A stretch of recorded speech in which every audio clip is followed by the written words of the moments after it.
Olá, paz do Senhor para todos. Seja bem-vindo aqui ao nosso canal Voz Caminho no Deserto e para mais uma programação. Fique conosco até o fim, tá bom? Pois bem-aventurado é aquele que lê ou ouve a palavra de Deus, diz-nos assim o Senhor, tá bom? Então vamos para o vídeo.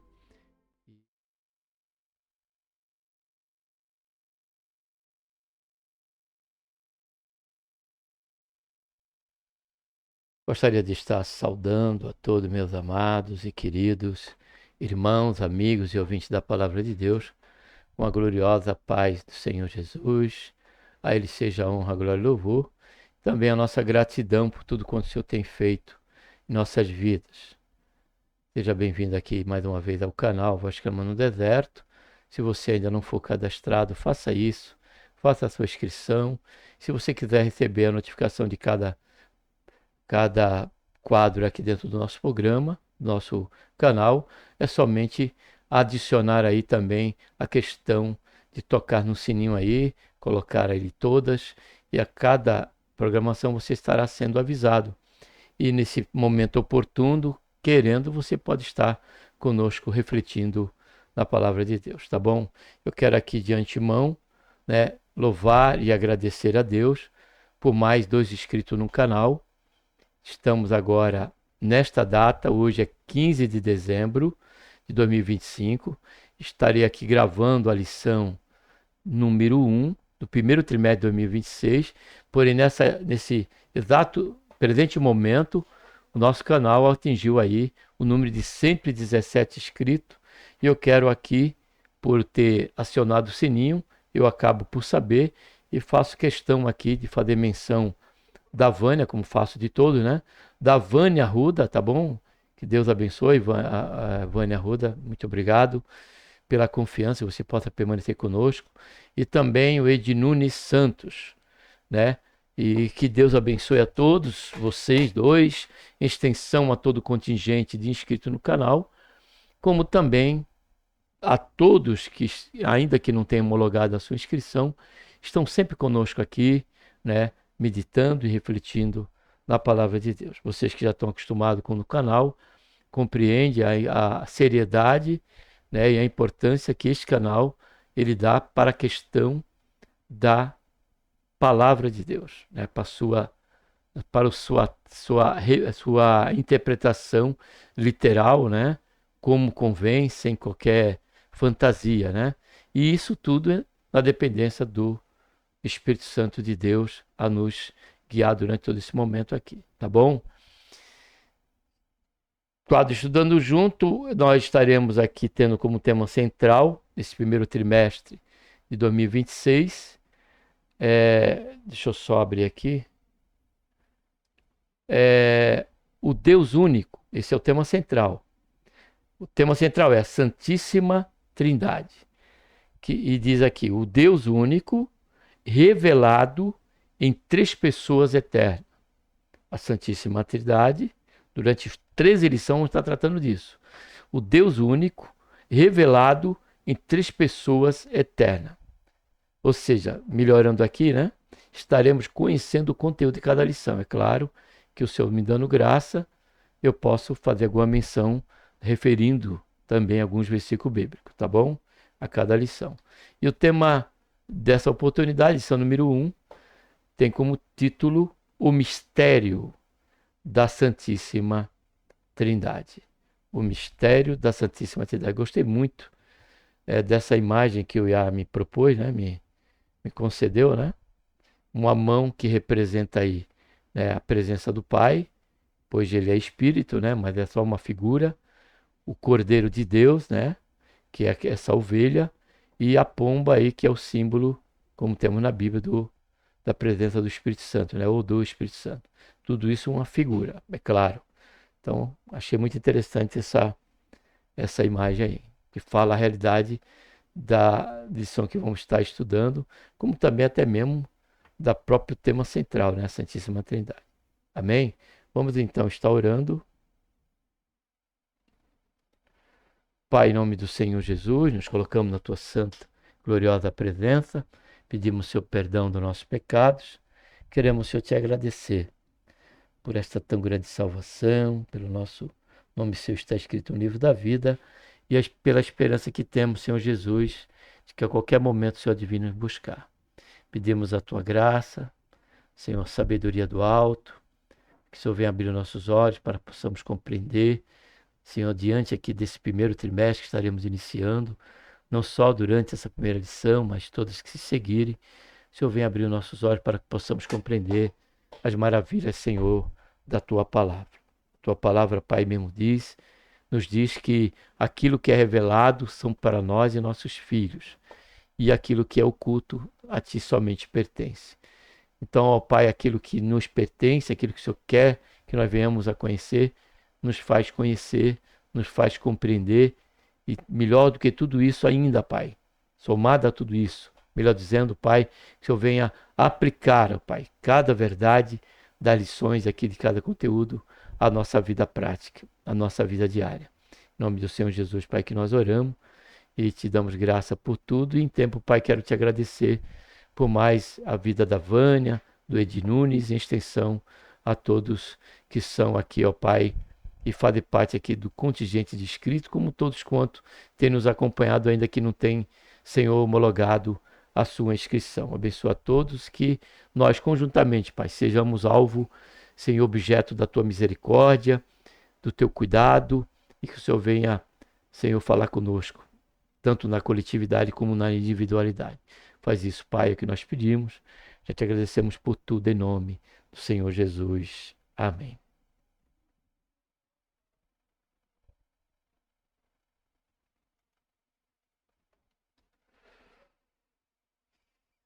Vamos estar aqui abrindo agora o PowerPoint, né, como é de costume, e vamos prosseguir na lição. O mistério da Santíssima Trindade. Texto áureo. Este é o meu Filho amado, em quem me comprazo. Este é o meu Filho amado, em quem me comprazo. Vamos ver mais profundamente essa realidade das três pessoas, né? Um Deus único, mas revelado em três pessoas, quando fizermos a leitura em classe. Por isso eu vou prosseguir aqui, tá bom? Verdade prática. A doutrina da Trindade é central à fé cristã. Um só Deus em três pessoas que coexistem e atuam harmoniosamente na obra da redenção. Então, logo, essa questão da Trindade já é uma grade da escola teológica que nós passamos a conhecer.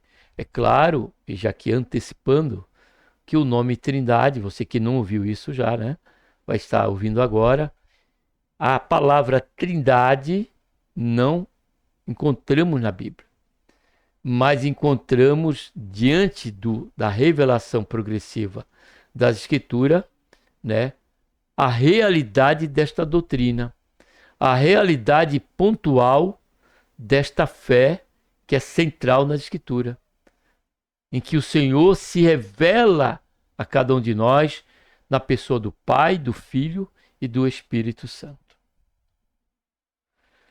Leitura bíblica em classe, Mateus 3, 13 a 17, que vai tratar ali do momento do batismo do Senhor Jesus, né? Então diz assim: então veio Jesus a Galiléia ter com João junto do Jordão, para ser batizado por ele.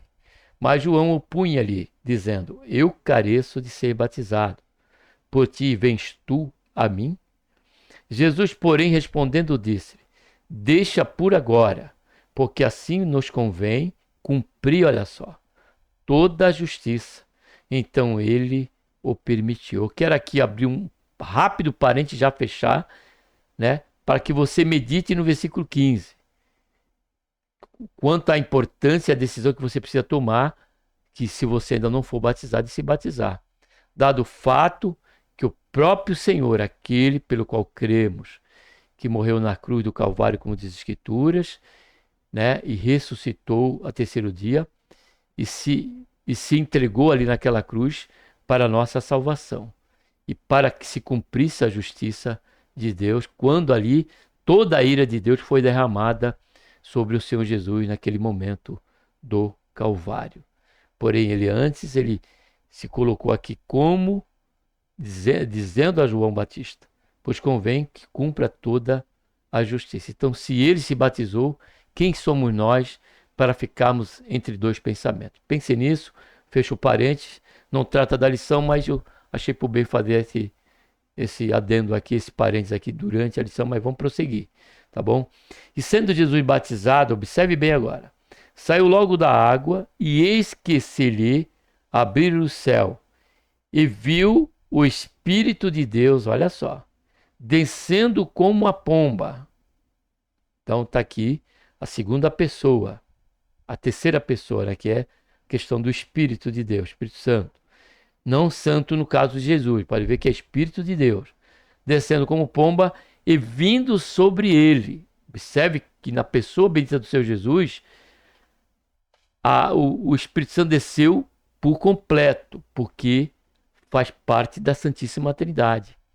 Então, ele desceu por inteiro. Aquela imagem, aquela visão de Jesus da pomba vindo sobre ele, representa a totalidade, né, na sua integralidade da pessoa bendita do Espírito de Deus descendo sobre o Senhor Jesus.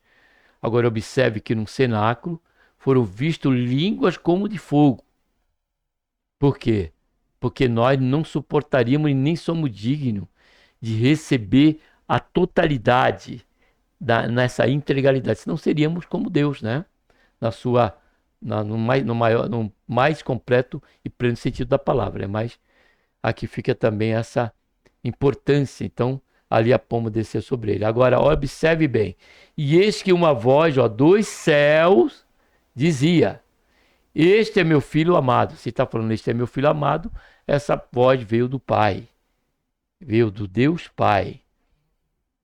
Este é o meu filho amado em que me comprazo. Ou seja, Deus estava ali falando que tinha prazer na pessoa de Jesus como seu filho amado.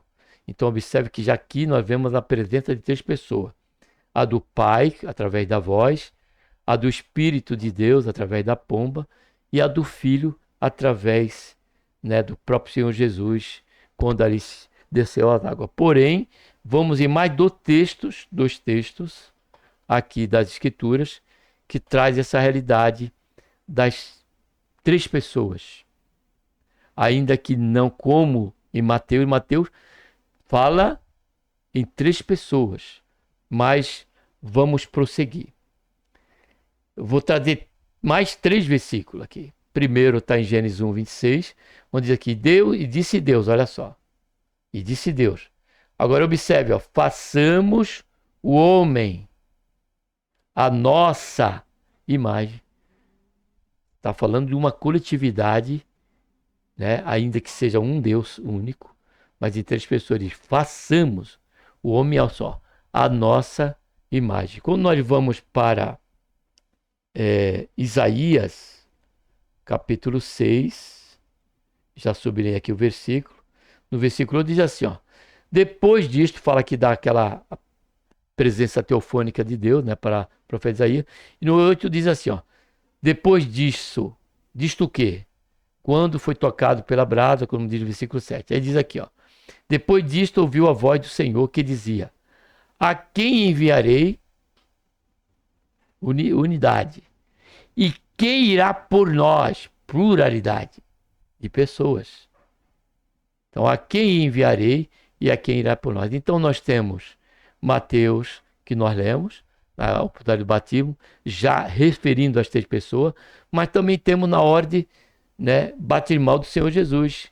Quando nós vamos aqui, que eu me lembrei agora durante esse momento, no capítulo, se eu não tiver equivocado, é capítulo 19, né? Não. Capítulo 27, 28, né? 28. Quando o Senhor diz assim,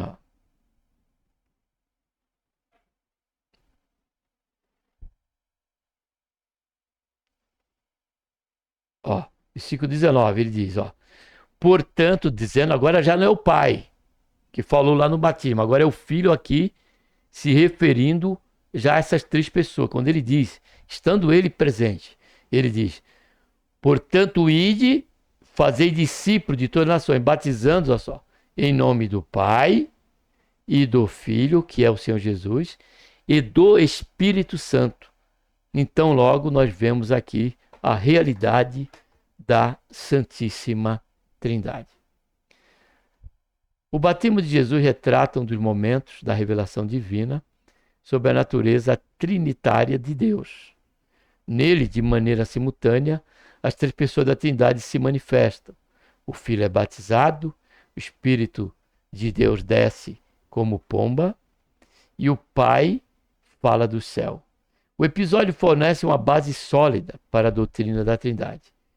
Ou seja, ele disse aqui, ó, o episódio fornece uma base sólida para a doutrina da Trindade. Nesta lição vamos abordar o mistério da Trindade sob três aspectos: a revelação no batismo de Jesus, a distinção e unidade das pessoas divinas e a relevância da Trindade para a fé cristã. Fato este, amados, que esse ponto de doutrina da Escritura levou vários anos em discussão nas reuniões, né, que eles faziam, é que me fugiu o nome agora, né, que eles, para poder decidir e comprovar pelas Escrituras que é uma verdade e é uma doutrina que precisamos considerar na questão da revelação de Deus também entre as pessoas, como assim ele tem feito, né, através da sua palavra. Primeiro ponto, subponto, a revelação trinitária no batismo de Jesus. Primeiro subponto, o batismo do Filho, a obediência de Cristo. Jesus, o Deus encarnado, desceu às águas do Jordão para ser batizado por João Batista. Este ato, à primeira vista, pode parecer desnecessário, já que Jesus não era um pecador. Contudo, ele disse: deixa por agora, porque assim nos convém cumprir toda a justiça. Jesus não precisava ser batizado como uma forma de expressar arrependimento. Contudo, ele submeteu-se a essa tradição judaica, associando-se à condição dos pecadores que veio salvar. Ou seja, ele tomou ali a representatividade, né, nossa. Por isso que ele disse que precisaria ser daquela forma. Assim, o batismo de Jesus é um gesto de identificação com a humanidade pecadora, uma atitude de obediência ao plano redentor do Pai, pelo qual eu e você, pela fé no Senhor Jesus, precisamos cumprir. O Senhor Jesus disse: pregai o evangelho a toda criatura. Aquele que crê e for batizado, observe bem, será salvo. Aquele que não crê será condenado. Por que que a fé entra aí em evidência? Porque a fé é o caminho, né, para a salvação. Porém, o batismo, na primeira parte, trata de uma confissão pública em que fazemos no que diz respeito a esta fé. Agora, por que na parte B ele diz: e aquele que não crê será condenado? Porque há muitos, e não se referiu ao batismo, porque a fé, ela, de forma simultânea, gera em nós o desejo, né, de descermos as águas. Primeiro, nos arrependemos dos nossos pecados, cremos à luz da palavra de Deus que Jesus é o Filho de Deus enviado por Ele para a nossa salvação, para nos conduzir e nos dar a convicção já em vida da vida eterna, certo? E em seguida precisamos nos batizar, porque é uma ordenança do Senhor Jesus. Aquele que crê e for batizado. Agora, é claro que a fé está em evidência aí, em relevo, porque há muitos já dentro do próprio preso naquela cruz, ele não teve oportunidade de ser batizado. O Senhor Jesus somente chegou para ele e disse, para que, da direita, né? Disse para ele que naquele presente momento ele estaria adentrando o reino de Deus, sendo salvo, tendo a vida eterna. Enquanto o esquerdo, ele ficou sem essa oportunidade porque não creu. Aí observe essa realidade. O que creu, Jesus disse, hoje mesmo entrarás no paraíso.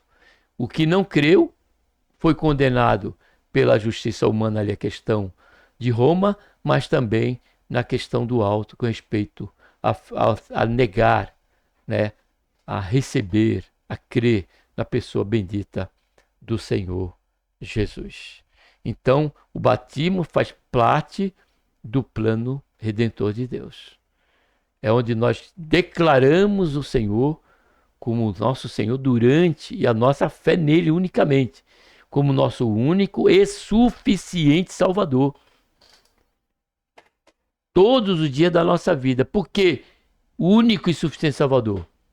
Porque muitos depois adentraram a igreja querendo buscar acrescentar algo ainda à fé na pessoa bendita do Senhor Jesus como Salvador.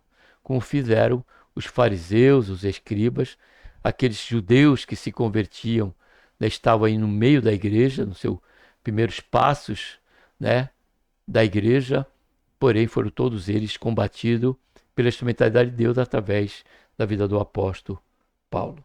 Esse é o início visível da missão messiânica, que culminaria na cruz. Segundo subponto, a descida do Espírito, a unção para o ministério.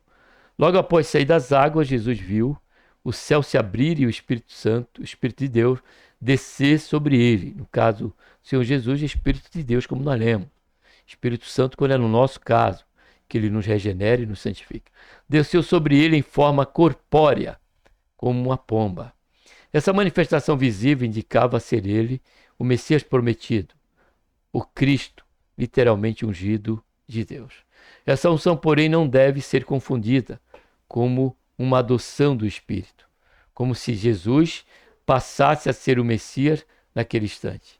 Antes, mesmo do batismo, ele já era o Filho de Deus, ou seja, ele já era o Deus que se encarnou. Louvado seja, engrandecido seja o nome santo do Senhor, o Deus conosco, o Emanuel. Portanto, a vinda do Espírito sobre Jesus, na ocasião do batismo, representa sua unção pública e visível, marcando o início do seu ministério terreno e capacitando-o para cumprir a missão redentora, conforme as profecias messiânicas. Então aqui é muito bom e muito claro a questão de tomarmos esse segundo subponto e entendermos que o Senhor não quer somente nos dar a convicção da salvação. O Senhor não quer somente nos dar a convicção da vida eterna, mas Ele quer também nos dar a capacitação para que nós, a partir da fé, possamos nos tornar novas criaturas. Receber o poder de Deus para nos tornarmos, observe bem o que o Senhor Jesus disse, que o apóstolo João disse, para nos tornarmos filhos de Deus, João 1,12. Para nos sermos feitos, porque ele diz, a todos que receberam, deu-lhes o poder de se tornarem filhos de Deus. Aonde nós passamos a comungar da presença do Senhor em nossas vidas, dentro daquilo que nós podemos receber do Senhor. Por isso que carecemos estar sempre nos renovando, nos enchendo do Espírito Santo do Senhor. E essa capacitação nos faz vencer a jornada, a trajetória para que possamos chegar até o fim, cumprir, né? Cumprir a carreira pelo qual o Senhor tem nos proposto a cada um de nós, da maneira que Ele já tem estabelecido, para que assim nós venhamos a estar, né, peregrinando por essa trajetória. Fato este que após o batismo do Senhor Jesus, diz a Bíblia, que o Espírito Santo levou ele para o deserto para ser tentado. Então, a partir da nossa confissão de fé, as lutas vão se levantar, haverá um trabalhar de Deus em nossas vidas, para abandonarmos tudo quanto ali não convém àqueles que declaram e que confessam, né, ser crente na pessoa bendita do Senhor Jesus em Deus. A voz do Pai, a aprovação celestial. Por fim, uma voz audível do céu proclama: este é o meu Filho amado, em quem me comprazo. Trata-se de uma declaração solene e pública do Pai, que não apenas confirma a identidade messiânica, mas também a divindade do Senhor Jesus. Essa afirmação remete à mensagem messiânica e profética de que Jesus é o Filho eterno, ungido de Deus, aquele que agrada plenamente ao Pai. A voz celestial não ignora sua filiação, mas a proclama diante da humanidade, confirmando a encarnação do Verbo. Desse modo, a voz de Deus no batismo autentica não somente a missão redentora do Senhor Jesus, mas ainda demonstra a sua filiação divina. Ele é o Filho em que o Pai tem completo prazer e que tem nos enviado. Quando nós lemos aqui em João capítulo 17,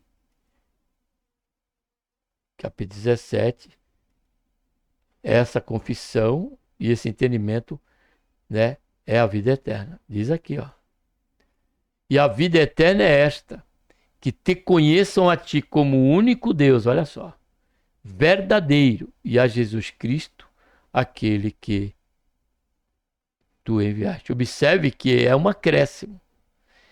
E a vida eterna é esta, que te conheçam a ti como o único Deus, ó, e verdadeiro, e a Jesus Cristo também, como Deus, como aquele que é 100% Deus e 100% carne, humano quando esteve entre nós, aquele que tu enviaste.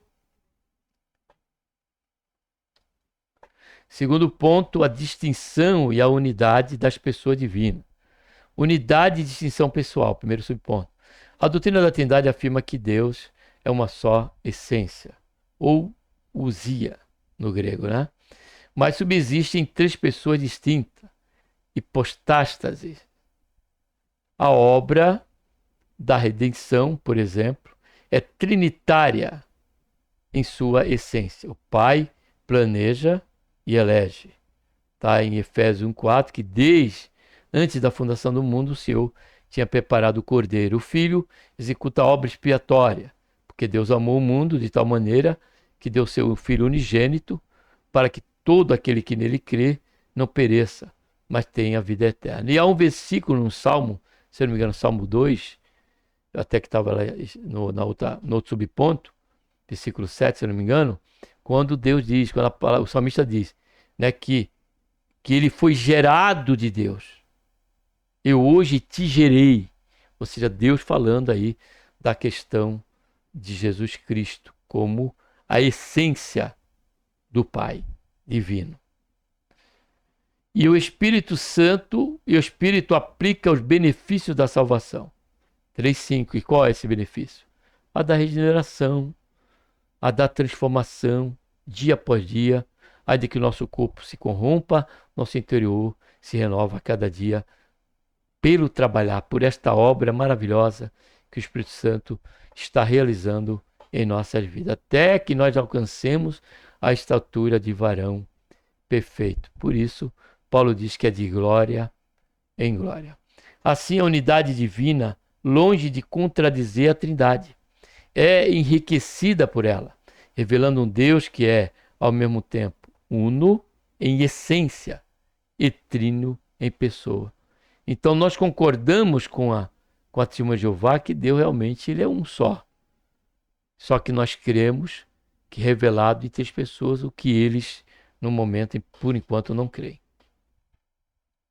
O Deus bíblico não é uma unidade absoluta, monolítica ou impessoal, mas sim uma unidade composta e dinâmica, eternamente subsistente entre as pessoas distintas, Pai, Filho e Espírito Santo. A pluralidade da unidade no Antigo Testamento. O Antigo Testamento aponta para uma pluralidade dentro da unidade divina. O nome hebraico Elohim, plural de Eloá, é utilizado para designar o Deus único de Israel. No princípio criou Deus, Elohim, o céu e a terra. No texto, o sujeito Deus está no plural, enquanto o verbo criou, bara, está no singular, indicando uma pluralidade pessoal e uma única essência divina.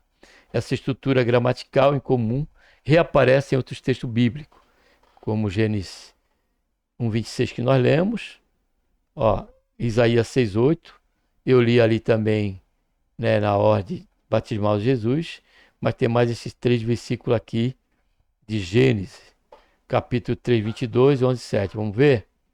Gênesis 3, 22.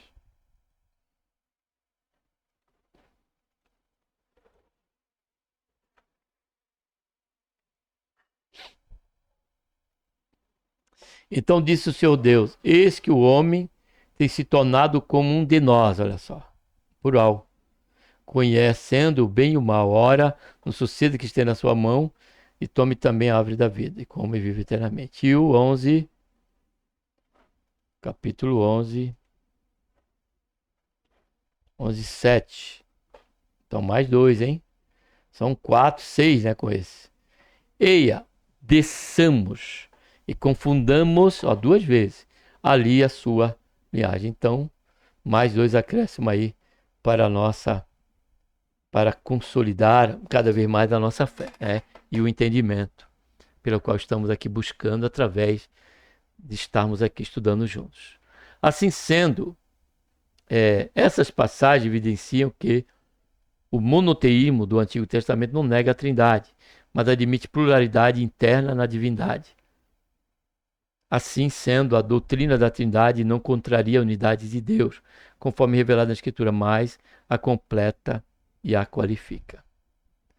Terceiro, a Trindade explicitada no Novo Testamento. A Trindade não é vista como 3 deuses, mas como 3 pessoas em um único Deus. Por exemplo, na fórmula batismal, batizando-os em nome do Pai, do Filho e do Espírito Santo. O substantivo singular nome, ornoma, indica uma só essência, seguida por 3 pessoas distintas. O mesmo ocorre na bênção apostólica.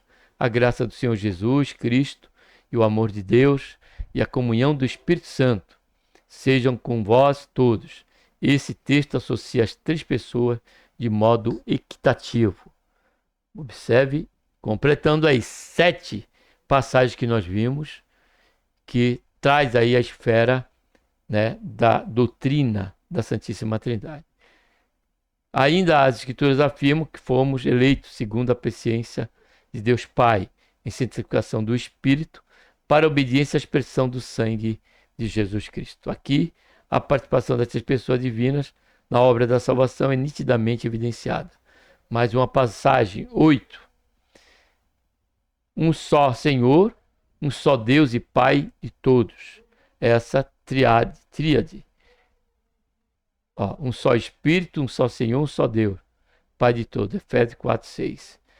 Mais um, 9. Essa tríade, Espírito, Senhor e Deus Pai, reflete, obviamente, a estrutura trinitária da divindade.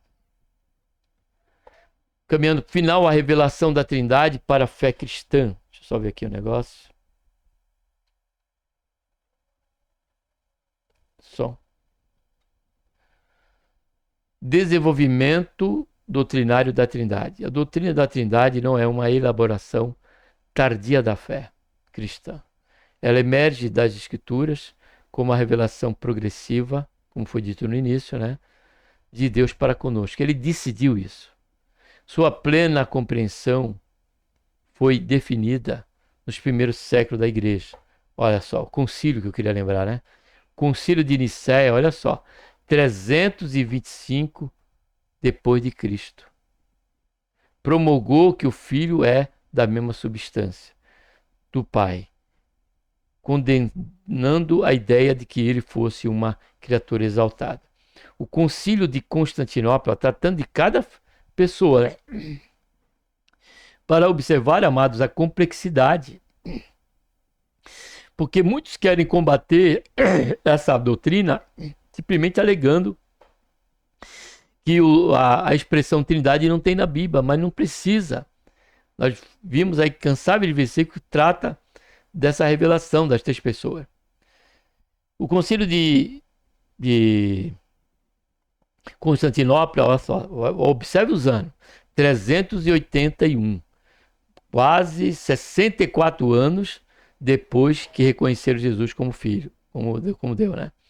Completou a formulação trinitária ao afirmar a divindade do Espírito Santo. Então foi no concílio, olha só, 381 anos depois é que chegou a bater o martelo com respeito a essa verdade. Desde o primeiro século, estudiosos da fé cristã têm ensinado a perfeita unidade em Deus, sem confundir a identidade de cada pessoa divina. Assim, aprendemos que o Pai é eterno e não gerado, é a fonte, o Filho é gerado do Pai e o Espírito procede do Pai e do Filho. Desse modo, o apóstolo Paulo ensina a natureza trinitária da espiritualidade cristã. O cristão ora ao Pai por meio do Filho e no poder do Espírito Santo. Louvado seja, engrandecido seja o nome santo do Senhor. Implicações doutrinárias. A negação da Trindade resultou em heresias. O titeísmo, crença em três deuses separados, viola a unidade de Deus, pois a Bíblia revela a existência de um só Deus. O unitarismo afirma que somente o Pai é Deus, negando a divindade de Cristo e do Espírito Santo, contrariando as escrituras que ensinam a divindade de ambos. O unicismo, ou modalismo, ensina que Deus se manifesta em três formas sucessivas, porém no batismo de Jesus está claro que as três pessoas são distintas e se manifestaram simultaneamente. Assim sendo, o monoteísmo bíblico ensina que há um só Deus, que subsiste em três pessoas distintas. A compreensão distorcida dessa doutrina tem sérias implicações para a salvação. E a vida eterna é esta, olha só, que nós vemos, que conheçam a ti só, por único Deus verdadeiro, e a Jesus Cristo a quem enviaste. A doutrina da Trindade é inseparável do Evangelho, pois o Deus que salva é o mesmo Deus que se revela. Concluindo, compreender a Trindade é fundamental para manter a fidelidade doutrinária. Ela não apenas protege a integridade da revelação de Deus, mas também sustenta toda a estrutura da salvação. Crer na Trindade é crer no Deus que salva e que se manifesta plenamente como Pai, Filho e Espírito Santo. Por isso, a doutrina da Trindade deve ser confessada, celebrada e ensinada como um fundamento inegociável da fé cristã. Que Deus, por intermédio de Cristo Jesus, nos abençoe. Um abraço a todos e até a próxima programação. Em nome do Senhor Jesus. Amém. Vamos estar agora orando. Pai, em nome do Senhor Jesus, nos colocamos, Senhor, na tua santa e gloriosa presença. Pedimos perdão, Senhor, dos nossos pecados que temos cometido. Queremos, Senhor, te agradecer pelo tempo que aqui estivemos, considerando esta verdade, considerando, Senhor, esta doutrina, Pai. Guarda nossos corações da heresia e nos, Senhor, ensina a cada dia a compreender a altura, a profundidade, a largura e o comprimento da tua santa e gloriosa palavra. Faz isso, ó Pai, é que nós pedimos, já te agradecemos por tudo. Em nome do Senhor Jesus. Amém. Graças a Deus por mais uma programação. Muito obrigado por você ter estado conosco até aqui o final. E que Deus nos abençoe, por intermédio de Cristo Jesus, nos proporcione uma outra oportunidade para estarmos meditando na sua palavra, tá bom? Em nome do Senhor Jesus, um abraço a todos.